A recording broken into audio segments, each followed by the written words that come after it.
नमस्कार दोस्तों मेरे MDR लॉ अकेडमी में आपका स्वागत है। तो आज के वीडियो का सब्जेक्ट है टाइप्स ऑफ कॉन्ट्रैक्ट। पिछले वीडियो में हमने देखा था कॉन्ट्रैक्ट यानी क्या।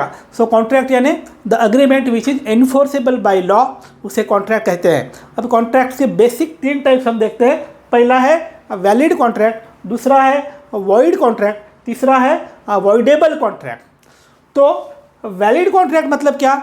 उस तरह का कॉन्ट्रैक्ट, वो कॉन्ट्रैक्ट जो कोर्ट में एनफोर्सेबल है। मतलब क्या है? मतलब यह है कि वो कॉन्ट्रैक्ट में प्रॉपर ऑफर है, उस कॉन्ट्रैक्ट में प्रॉपर एक्सेप्टेंस है, उस कॉन्ट्रैक्ट में अप्रोप्रिएट कंसिडरेशन है, और जो कंसेंट दिया गया है वो फ्री कंसेंट है। मतलब उसमें फ्रॉड नहीं है, सम्मति देते समय कोई फ्रॉड नहीं हुआ है, कोएर्शन नहीं हुआ है, मिसलीडिंग नहीं हुआ है। तो ये सारी बातें जिस कॉन्ट्रैक्ट में है वो वैलिड कॉन्ट्रैक्ट है। और कॉन्ट्रैक्ट में जो सब्जेक्ट मैटर है वो आज भी एग्जिस्ट है। उसकी ट्रांसफरेबिलिटी ए पार्टी से बी पार्टी को ट्रांसफ़र करने के लिए वो सिचुएशन भी अप्रोप्रिएट है, और वो गुड्स या सर्विस जो भी सब्जेक्ट मैटर है कॉन्ट्रैक्ट का वो आज एग्जिस्ट है।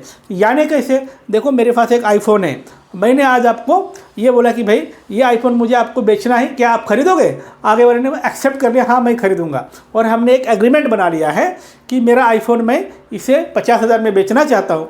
उसने साइन कर लिया, मुझे ये 50,000 में खरीदने की मैं सम्मति देता हूँ, मैं कंसेंट देता हूँ। और आज से 15 दिन के बाद आप पैसे ला के दोगे और मैं आपको आईफोन दूंगा। इस तरह का हमने एग्रीमेंट बना के दोनों ने साइन किया है। तो ये हो गया है वैलिड कॉन्ट्रैक्ट। 15 दिन के बाद उसने पैसे ला के देने हैं, मैंने उसे आईफोन देना है, ये वैलिड कॉन्ट्रैक्ट हो गया।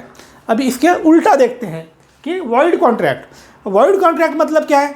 कॉन्ट्रैक्ट में सारी बातें लीगल है, मतलब ऑफर है, एक्सेप्टेंस है, कंसिडरेशन मतलब जो भी प्राइस है वो भी है, कंसेंट भी फ्री कंसेंट है, मतलब फ्रॉड नहीं हुआ है, मिसलीड नहीं हुआ है, कोएर्शन नहीं हुआ है, चीटिंग नहीं हुई है, मतलब इनमें से कुछ भी नहीं हुआ है जब आप कंसेंट दे रहे थे।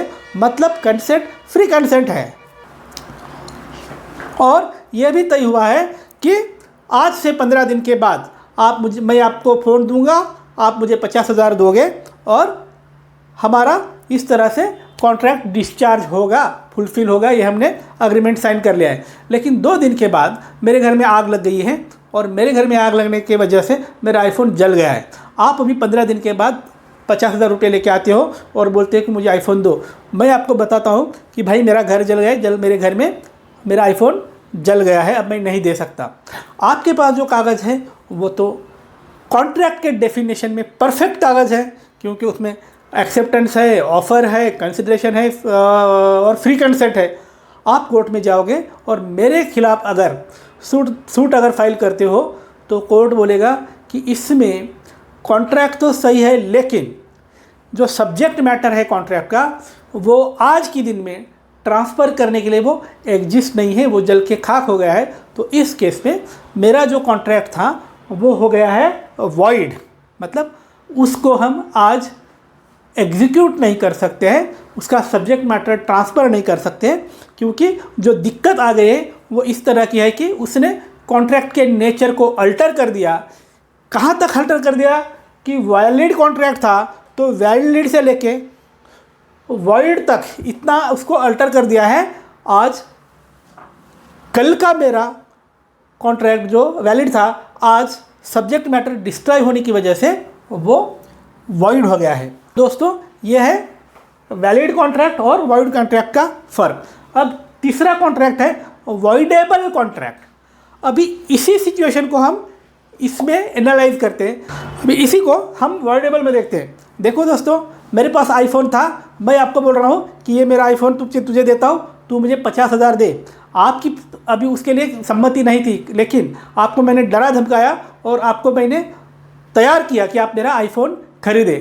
तो आपने डरा धमकाने के कारण आपने एक्सेप्टेंस दे दिया कि हाँ भाई मैं आपका फ़ोन खरीदता हूँ, और आपने 50,000 के लिए अग्री कर लिया, और अग्रीमेंट पे आपने साइन कर लिया कि मैं 50,000 दूंगा। लेकिन अभी आपने साइन करते समय क्या किया? ये आपने जो भी कंसेंट दिया है, सम्मति दी है, वो फ्री कंसेंट नहीं है। मेरा कोएर्शन वहाँ पे काम कर गया, मैंने आपको धमका के आपकी सम्मति ली और एग्रीमेंट पे साइन कर लिया। अब इस केस में ये अभी आप पे निर्भर है कि इस कॉन्ट्रैक्ट को आगे एग्जीक्यूट करना है, डिस्चार्ज करना है या नहीं करना है। मतलब आगे वाली पार्टी के पास अभी वो ऑप्शन है, एक तो ये कॉन्ट्रैक्ट को आप डिस्चार्ज कर सकते हो या फिर उसको आप ना करने से भी चलेगा, मतलब वॉइडेबल हो गया। वॉइडेबल मतलब क्या, उसमें दोनों सीन हैं। आपने भले ही सम्मति दी है, लेकिन सम्मति देते समय आपको डराया धमकाया गया, इसलिए आपके पास अभी ऑप्शन है, आप उसे एग्जीक्यूट करें और आप चाहे तो ना करें। मतलब ये वॉइडेबल कॉन्ट्रैक्ट हो गया है कि आपके तरफ अब वो चॉइस होता है कि उसे एग्जीक्यूट करना है या ना करना है। इन शॉर्ट, वॉइडेबल कॉन्ट्रैक्ट मतलब वो कॉन्ट्रैक्ट जिसको एग्जीक्यूट करने का या ना करने का चॉइस उस बंदे के पास होता है जिसको डराया धमकाया गया है। कुल मिला के वैलिड कॉन्ट्रैक्ट मतलब वो कॉन्ट्रैक्ट जो एब्सोल्युटली एनफोर्सेबल है। वॉइड कॉन्ट्रैक्ट मतलब वो कॉन्ट्रैक्ट जो आज की डेट में एनफोर्सेबल नहीं है। और वॉइडेबल कॉन्ट्रैक्ट मतलब वो कॉन्ट्रैक्ट जो उस बंदे को चॉइस देता है जिसके ऊपर कोएर्शन हुआ है या जिसका डरा धमका के कंसेंट लिया गया है, उस बंदे को चॉइस देता है कि वो उस कॉन्ट्रैक्ट के साथ जाए या ना जाए। इसका चॉइस वो तय कर सकता है। इस तरह के कॉन्ट्रैक्ट को वॉइडेबल कॉन्ट्रैक्ट बोलते हैं। तो दोस्तों, ये रहा आज का लेसन का सार कि आज हमने पढ़े हैं 3 कॉन्ट्रैक्ट के type: valid contract, void contract और वॉइडेबल कॉन्ट्रैक्ट। बाय।